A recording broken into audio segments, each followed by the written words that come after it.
কালীগঞ্জ উপনির্বাচনে প্রার্থীর নাম ঘোষণা করলো তৃণমূল এবং এখানে প্রার্থী হলেন প্রয়াত বিধায়কের মেয়ে তাকেই প্রার্থী করা হয়েছে এবং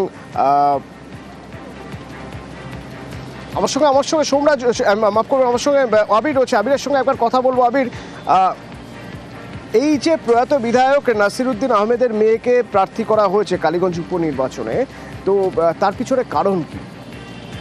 প্রথম কারণ হচ্ছে যে তিনি জনসংযোগে যথেষ্ট দক্ষ, দীর্ঘদিন ধরে কাজ করছেন তার বাবার সাথে, তিনি জেলা পরিষদেও তিনি এর আগে কাজ করেছেন। দ্বিতীয়ত হচ্ছে যে তিনি তরুণ মুখ, মহিলা মুখ, উচ্চশিক্ষিত এবং এলাকার মানুষের কাছে তাকে সম্বন্ধে নতুন করে পরিচয় করিয়ে দিতে হবে না। সেই জায়গা থেকে দাঁড়িয়ে নতুন মহিলা মুখকে সামনে নিয়ে এসে তৃণমূল কংগ্রেস মনে করছে যে তাদের ফল ভালো হবে এবং সেই কারণে আরিফাকে বেছে নেওয়া হয়েছে প্রার্থী হিসেবে। ধন্যবাদ আবির। আলিফা আহমেদ কালীগঞ্জের উপনির্বাচনে তৃণমূলের প্রার্থী। 19শে জুন উপনির্বাচন হবে এবং 23শে জুন এই উপনির্বাচনের ফল ঘোষণা।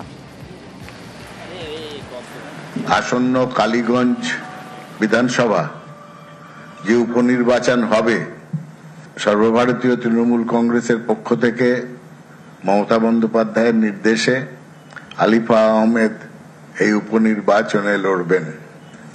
প্রয়াত বিধায়ক নাসিরউদ্দিন আহমেদ, যাকে সবাই লাল সাহেব বলে জানেন, সেই লাল সাহেবের সুযোগ্যা কন্যা আলিফা আহমেদ। নাম ঘোষণা হতেই কালীগঞ্জে সেলিব্রেশন শুরু হয়ে গেল।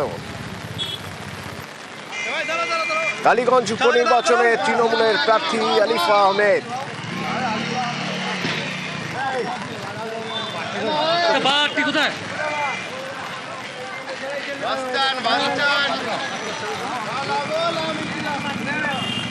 আমাদের কালীগঞ্জে যে বাই ইলেকশন, সেই বাই ইলেকশনে আমাদের প্রয়াত বিধায়ক নাসিরউদ্দিন আহমেদের সুযোগ্য কন্যাকে আলিফা আহমেদকে প্রার্থী ঘোষণা করেছেন। সেই খুশিতে আমরা এই মিষ্টি বিতরণ করলাম। জিতার ব্যাপারে কত আশাবাদ? 100% সর্বোচ্চ ভোট পেয়ে নদিয়া জেলায় একটা রেকর্ড করবে। মুর্শিদাবাদের হরিহরপাড়া জমি বিবাদ, তা নিয়ে বোমাবাজি, গুলি, জখমকে নিয়ে আসতে হচ্ছে কলকাতায়, এমন পরিস্থিতি। আমার সঙ্গে প্রণব রয়েছে। প্রণব, কি নিয়ে সমস্যা? একটা জমি নিয়ে বিবাদ চলছিল দীর্ঘদিন দুটো গ্রুপের মধ্যে। গতকাল রাত্রিবেলাতে এই নাজিমউদ্দিন শেখের বাড়ির কাছে তোমার চড়াও হয় দুষ্কৃতীরা এবং বোমাবাজি করে এবং গুলি চালায় এবং গুলিতে তোমার একটা গুলি পায়ে লাগে। নাজিমউদ্দিন শেখের গুরুতর অবস্থায় তাকে তোমার আর প্রথমে হরিহরপাড়া ব্লক স্বাস্থ্য কেন্দ্রে, তারপর মুর্শিদাবাদ মেডিকেল কলেজে, তারপর তার গুলি বের করা যায়নি, তারপর তাকে কলকাতাতে রেফার করা হয় এবং এই ঘটনায় হরিহরপাড়া থানার পুলিশ 4 জনকে এখনো পর্যন্ত গ্রেপ্তার করেছে এবং যে ফায়ার আর্ম দিয়ে তোমার গুলি করেছিল সেটাকে উদ্ধার করেছে এবং অন্যদের খোঁজেও কিন্তু তল্লাশি চলছে। এবং পরিবারের পক্ষ থেকে অভিযোগ করা হয়েছে যে জমি বিবাদের কারণ দীর্ঘদিন ধরে বিবাদ চলছিল, সেই জমি দখলকে কেন্দ্র করেই উত্তপ্ত হয়ে ওঠে রাতের বেলায় এবং তার জেরে কিন্তু এই গুলি চলেছে এবং পুরো ঘটনা কিন্তু তদন্ত করছে হরিহরপাড়া থানার পুলিশ। ধন্যবাদ। ভাই সেখানে পড়ে গেছে, আমাকে মেরে ফেললো, বাঁচাবে তাই এখানে এসে দেখুন দিয়ে আবার কি হয়তো লিয়ে গেল, লিয়ে গেল। কেন মারলো? কেন এবার ওটাই তো হলো কথা, মারলো কেন, মারলো কি ঝামেলা তাও জানিনি। আমার ভাইটা বাড়া ছিল রাস্তা থেকে, ওইখান থেকে বাড়া ছিল, ওরা হয়তো আশেপাশে ছিল, মেরে দিয়েছে। ফের একবার স্বাস্থ্য ভবনে বোমা রাখার হুমকি। গতকাল হুমকি এসেছিল, তারপরে আজ বলা হচ্ছে যে স্বাস্থ্য ভবনের ভিতরে নাকি বিভিন্ন জায়গায় RDX রাখা রয়েছে। বিকেল 5টা সময়ও বেঁধে দেওয়া হয়েছে। আমার সঙ্গে অনুপ রয়েছেন। অনুপ, কি খবর আছে? গতকালকে তো আজকে আবারও কিন্তু স্বাস্থ্য ভবনে বোমা রাখা আছে, RDX বিস্ফোরণ ঘটানো হবে এমনটাই কিন্তু হুমকি মেলে এসছে। গতকাল স্বাস্থ্য ভবনে একইভাবে হুমকি মেলে এসেছিল এবং সময় কিন্তু বেঁধে দেওয়া হচ্ছে বিকাল 5টার মধ্যেই RDX বোমা রাখা সেখানে বিস্ফোরণ ঘটানো হবে। স্বাস্থ্য ভবনের ভিতরে বিভিন্ন জায়গা, সেই জায়গায় ইতিমধ্যে উল্লেখ করা হয়েছে এবং স্বাস্থ্য ভবনের কাছে মানে মেল আছে, তারা কিন্তু একেবারে বিধাননগর পুলিশকে গোটা বিষয়টি জানিয়ে ইতিমধ্যে পুলিশের পক্ষ থেকে ইলেকট্রনিক্স কমপ্লেক্স থানার পুলিশ তারা যেমন গোটা বিষয়টি দেখছে, অন্যদিকে বোম স্কোয়ার ওর পাশাপাশি পুলিশ কুকুর নিয়ে কিন্তু তল্লাশি শুরু করা হচ্ছে বলে এমনটা জানতে পারছে। কারণ কারণ গতকাল স্বাস্থ্য ভবনে যেভাবে এই হুমকি মেলে এসেছিল, তারপরে একেবারে কয়েক ঘন্টা ধরে তল্লাশি করা, শেষমেশ কিছু পাওয়া যায়নি। সেই মেল কোথা থেকে এসেছিল সেই সমস্ত তথ্য ইতিমধ্যেই সন্ধান করার কাজ শুরু করলে দেখা গেল আজকে আবার একটি মেল আসলো, যেখানে বলা হলো স্বাস্থ্য ভবনের 4টি জায়গায় RDX রাখা আছে এবং বিকাল 5টার মধ্যে বিস্ফোরণ ঘটনা হবে। ইতিমধ্যেই পুলিশের পক্ষ থেকে যাবতীয় বিষয় কিন্তু খতিয়ে দেখা হচ্ছে এবং পুলিশ কুকুর এবং অন্যদিকে বোম স্কোয়াড নিয়ে কিন্তু গোটা জায়গায় তল্লাশি শুরু করা হচ্ছে। ধন্যবাদ। দিলীপ ঘোষ, দিলীপের আস্থা কেন্দ্রীয় নেতৃত্ব এবং RSS এর রাজ্য নেতৃত্বের অভিযোগ উড়িয়ে দিলীপের আস্থা, দিলীপকে পুরনো ফর্মে ফেরার বার্তা দিচ্ছেন কেন্দ্রীয় নেতৃত্ব। প্রতিনিধি সুস্মিতা এই মুহূর্তে আমাদের সঙ্গে রয়েছেন। সুস্মিতা, কেন্দ্রীয় নেতৃত্বের তরফ থেকে ঠিক কি বার্তা দেওয়া হয়েছে দিলীপ ঘোষকে? বিজেপি সূত্রে খবর, কেন্দ্রীয় নেতৃত্বের তরফে নির্দেশ দেওয়া হয়েছে পুরনো ফর্মেই কাজ করুন দিলীপ ঘোষ, চালিয়ে ব্যাটিং করুন, আপনার রাজনৈতিক দলে, আপনার রাজনৈতিক মতাদর্শে, আপনার লাইনে কথা বলেই যেভাবেই হোক বাংলার বিজেপিকে শক্ত করুন। এমনই বার্তা দেওয়া হয়েছে কেন্দ্রীয় নেতৃত্বের তরফ থেকে, এমনকি RSS এর তরফ থেকেও সেই বার্তাই দেওয়া হয়েছে। এবং বঙ্গ বিজেপি নেতৃত্বের অন্যতম মুখ দিলীপ ঘোষ একটা সময় যেমন ছিলেন, ঠিক তেমনি এখনো বঙ্গ বিজেপির একাধিক কর্মীও দিলীপ ঘোষের উপরেই ভরসা রাখে। সেই বার্তাও ইতিমধ্যেই কেন্দ্রীয় নেতৃত্বের কাছে পৌঁছে গিয়েছে।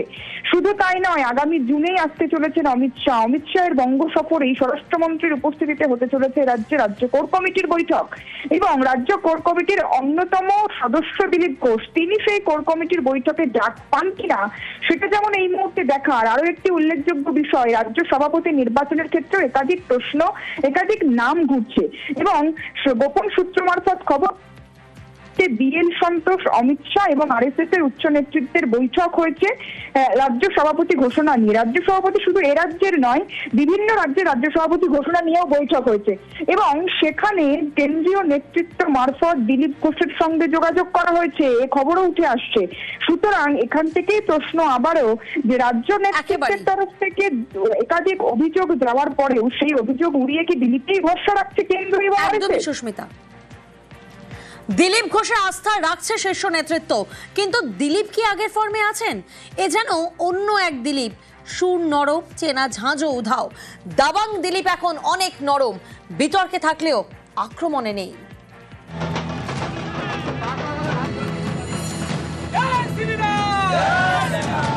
দিলীপ ঘোষ বঙ্গ বিজেপির দাবাং নেতা, লাঠি খেলেন, বাইক চালান, গদাও চালান, রাজনীতির ময়দানে সুর চড়ান।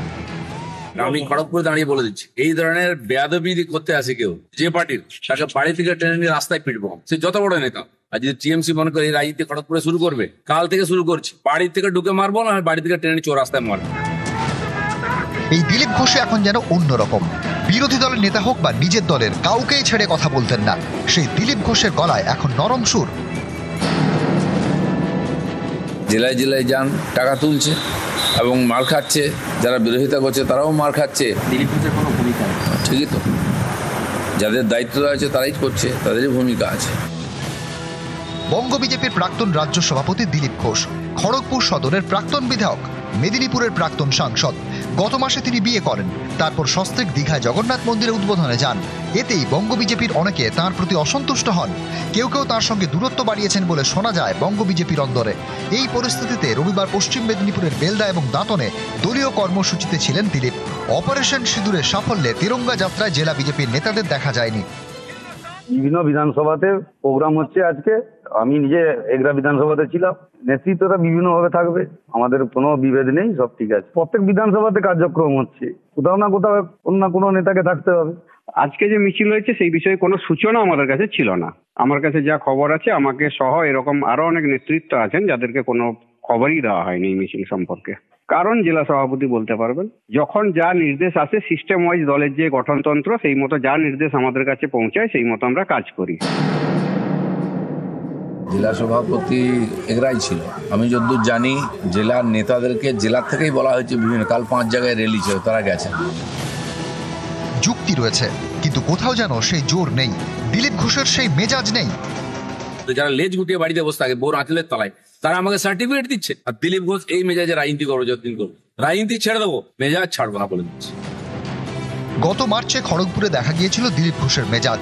খড়গপুরের মাঠপাড়ায় বিক্ষোভের মুখে পড়ে পাল্টা সুর চড়ান। আপনাকে টাকা দিয়েছি, কারণ বাপের টাকা নেই, আমি টাকা দিয়ে বানিয়েছি। তোমাকে বলেছি আপনি এমপিও একজন বাপ তুলে বলতে পারেন? 14 পুরুষ তুলবো। এটাই তো চেনা দিলীপ ঘোষ, কিন্তু এখন সেই ঝাঁঝ নেই। গরম দিলীপ এখন যেন অনেকটাই নরম। খড়গপুর থেকে শঙ্কর রায়, নিউজ 18 বাংলা।